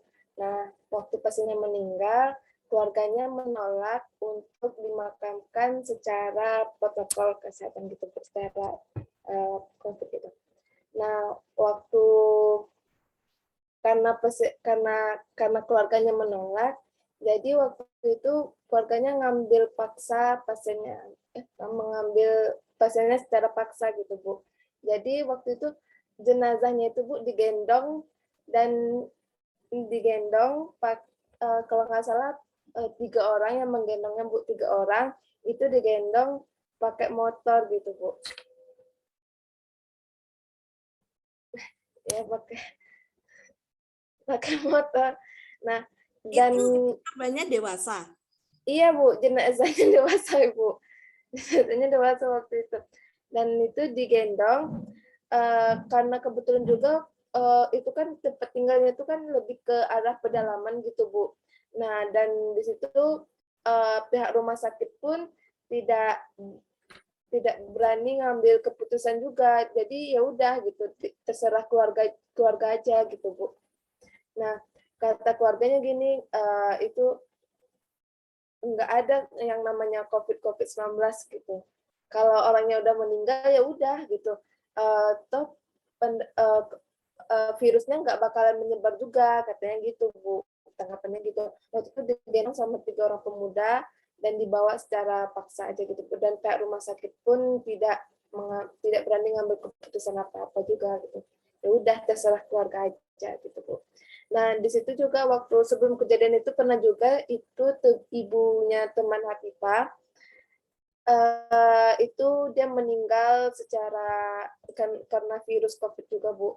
Nah, dan dimakamkan secara protokol kesehatan dan pihak keluarga pun tidak berani untuk datang ke tempat pemakaman karena udah dilarang sama pihak kepolisian juga, katanya takut nanti terjadi apa-apa gitu Bu. Jadi waktu itu keluarganya pun bukan dikucilkan sih, cuma lebih ke yang nggak usah dulu datang ke sana, ntar takutnya ada apa-apa gitu, tapi nggak dikucilkan gitu. Mungkin itu sedikit cerita dari Afifah Bu. Terima kasih. Oke, terima kasih Mbak Afifah. Wah, ceritanya ini, kalau ini ceritanya itu Bu Eka hanya dengar ya, tapi untuk di perumahan Bumi Mangli sendiri, itu alhamdulillah banyak juga ya yang meninggal secara pemakamannya secara COVID ya, sesuai prokes itu. Kalau yang Bu Eka pernah dengar juga seperti itu kejadiannya ada di Bondowoso, kebetulan itu tidak jauh dari rumah mertua. Tetapi karena setelah kejadian itu, kalau di Mbak Afifah ini luar biasa ya, digendong, digendong dan dinaikkan sepeda. Ya Bu, sepeda motor Ibu. Waktu itu sebenarnya ada videonya juga dan juga masuk koran waktu itu Bu. Ya Allah, naik sepeda motor. Nah, kalau ini kan memang itu jenazah ya dibawa pakai sepeda motor. Nggak bisa bayangkan Bu Eka itu. Kalau yang di Bondowoso di dekat rumah mertuanya Bu Eka itu, ini juga Bu Eka cuma dapat ceritanya aja. Katanya memang ditarik paksa dari rumah sakit Situbondo. Kemudian setelah ditarik paksa pulang ke Bondowoso, kemudian dimandikan. Setelah dimandikan, baru setelah selesai pemakaman, malamnya yang membawa jenazah ini sama yang memandikan itu semuanya total ada 9 orang kalau tidak salah. Pada malamnya itu juga langsung katanya itu awalnya ini kayak yang kalau orang Jember ini bilang gerges, apa ya Butias gerges ini ya, masuk angin gitu loh, kayak masuk angin, meriang. Iya, meriang. Jadi di situ masih menganggap enteng, ternyata malamnya salah satu dari mereka itu harus dilarikan ke rumah sakit. Nah, di rumah sakit ini karena sekarang kan prosedurnya masuk rumah sakit harus swab dulu. Nah, ternyata hasil swabnya itu menunjukkan bahwa beliaunya positif COVID. Ditanya bagaimana kejadiannya, mungkin habis ada kontak erat atau bagaimana. Akhirnya semua yang 9 orang ini kemudian diwajibkan rapid dan rapidnya reaktif. Karena rapidnya reaktif, diwajibkan untuk swab dan 9-9-nya ternyata positif COVID. Maka dari situ di lingkungan Bondowoso di rumah mertuanya Bu Eka ini baru mulai menerapkan protokol kesehatan karena kejadian itu. Tapi kalau untuk di kejadian di Mbak Afifah ini luar biasa ya, sampai dibawa pulang hanya dengan menggunakan sepeda motor. Mungkin ada yang lainnya atau waktunya sudah habis, Bu Tia? Ya, sepertinya sudah malam ya, karena teman-teman yang di timur itu sudah jam 10 malam ini Bu Eka. Jadi perbedaan waktu itu juga harus kita pertimbangkan. Kalau terlalu pagi, kasihan yang di waktu Indonesia bagian Barat. Gitu ya. Mungkin terakhir ada yang ingin disampaikan teman-teman kepada Bu Eka? Cukup ya, karena Bu Eka juga punya anak kecil yang dari tadi sudah mulai ngantuk itu ya. Terima kasih Bu Eka atas semua sharingnya. Jadi dari sini kita bisa belajar bahwa nilai-nilai Pancasila itu harus kita implementasikan, terutama yang berkaitan dengan kekeluargaan dan gotong royong. Karena itulah yang kita butuhkan agar kita bisa hidup secara harmoni di lingkungan masyarakat, bangsa, dan negara. Nah itu, halo Zia. Waduh, ngantuk ini sudah Zia ya. Terima kasih Bu Eka sharingnya. Mungkin Bu Eka bisa live dari Zoom atau mungkin ada hal yang ingin disampaikan kepada teman-teman, monggo. Terima kasih banyak Bu Tias. Untuk teman-teman dari ini kegiatannya Modul Nusantara. Terima kasih banyak atas waktunya untuk bisa mendengarkan sharing dari kami. Semoga apa yang sudah saya sampaikan bisa menjadi inspirasi yang positif bagi teman-teman di seluruh Indonesia. Kemudian Bu Eka juga mohon maaf apabila ada kesalahan kata atau juga mungkin cara menyampaikannya yang kurang enak bagi teman-teman. Bu Eka minta maaf. Terima kasih banyak sharingnya. Bu Eka juga pamit undur diri. Terima kasih waktunya juga untuk Bu Tias. Terima kasih. Wassalamualaikum warahmatullahi wabarakatuh. Selamat malam. Waalaikumsalam warahmatullahi Selamat malam. Terima kasih Bu Eka.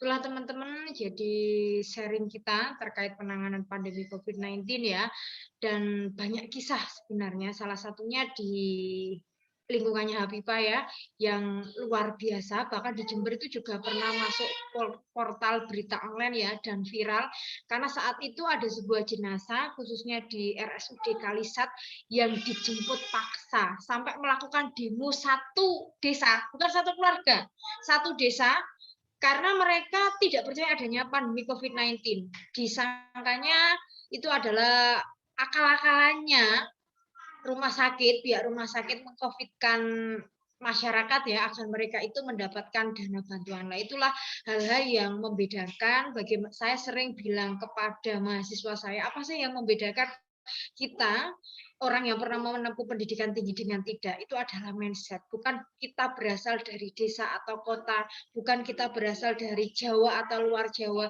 tapi yang lebih bisa kita kembangkan adalah mindset kita yang membedakan dengan orang lain. Nah, itulah. Mungkin itu aja teman-teman ya, sharing kita hari ini ya. Jadi kegiatan kita sudah ke-18. Mungkin yang harus disiapkan oleh Martin ya, yang saya tunjuk sebagai ketua kelas ini, mau nggak mau atau mungkin dibantu Agnes, Riman, dan semuanya lah kita kerjasama di sini, kita harus merencanakan terkait dengan proyek sosial itu. Ya, Bu Tis rencananya tadi pagi mau ke desa, tapi ternyata saya lupa kalau di desa di daerah Balong Kulon itu tanggal 25 besok atau tepatnya hari Kamis itu ada pilkades. Jadi suasananya itu tidak enak. Nah, dan nanti kalau saya ke sana itu takutnya ada berita-berita yang tidak mengenakan, makanya saya cancel. Insya Allah setelahnya pilkades saya akan ke sana, makanya Bu Tias butuh masukan dari teman-teman, enaknya ini proyek kelasnya ini, kontribusi sosialnya ini bagaimana, gitu ya. Kemarin Agnes sudah japri Bu Tias, ini Bu, kebetulan ini di SMP saya, apa SMA atau SMP, Nes? SMP. Ya, SMP saya, dan itu ada pengelolaan limbah plastik. Jadi mungkin nanti ya kita tetap melakukan secara daring masing-masing ya, yang harus dipikirkan mulai sekarang. Ya, oke, gitu. Mungkin ada pertanyaan lain. Besok kita kuliah lagi ya, jam berapa? Jam 9 atau 10? Jam 9 aja, Bu. Jam 9 ya. Apa ya besok kita materinya? Bu Tias ini memikirkan dua hal, antara kita belum kunjungan sama sekali ya ke situs bersejarah. Kebetulan kemarin saat saya ada kegiatan, itu saya punya kesempatan untuk berkunjung ke beberapa candi yang ada di, atau bukan yang ada, yang menjadi peninggalan zaman kerajaan Majapahit. Tapi untuk museumnya sendiri itu kebetulan belum dibuka, jadi saya tidak bisa melakukan kunjungan ke sana. Karena sejak awal pandemi 2,5 tahun yang lalu, karena itu diurus oleh Kementerian Kebudayaan dan Pariwisata ya, makanya aksesnya ditutup, tidak boleh satu orang pun melakukan kunjungan ke sana. Bahkan kemarin Modul Nusantara dari Universitas Jenderal Sudirman kalau nggak salah, yang kemarin kepala museumnya tuh cerita ke saya, mereka tuh sudah rombongan satu bis ke sana itu, tapi ditolak. Kenapa? Karena museumnya memang ditutup. Jadi akhirnya mereka melakukan kunjungan ke candi-candinya, ada candi Bajang Ratu, ada candi Ratu Boko, apa dan sebagainya itu, yang memang itu beberapa candi situsnya itu dibuka. Tapi untuk ke museumnya Majapahit itu tidak diperbolehkan. Nah, jadi mereka salahnya siapa ya? Salahnya dosen pembimbing modul Nusantara yang mereka tidak apa ya, observasi dulu atau by call dulu ke pihaknya museum. Nah, gitu ya teman-teman ya. Oke, saya akhiri pertemuan kita hari ini. Saya berharap kita masih tetap semangat walaupun semangatnya kendor ya untuk melaksanakan modul Nusantara ini, dan absensinya mohon maaf ya Bu Tia salah setting tadi karena apa ya? Karena biasanya yang membuat itu Mas Wais untuk apa namanya presensinya ya. Terima kasih.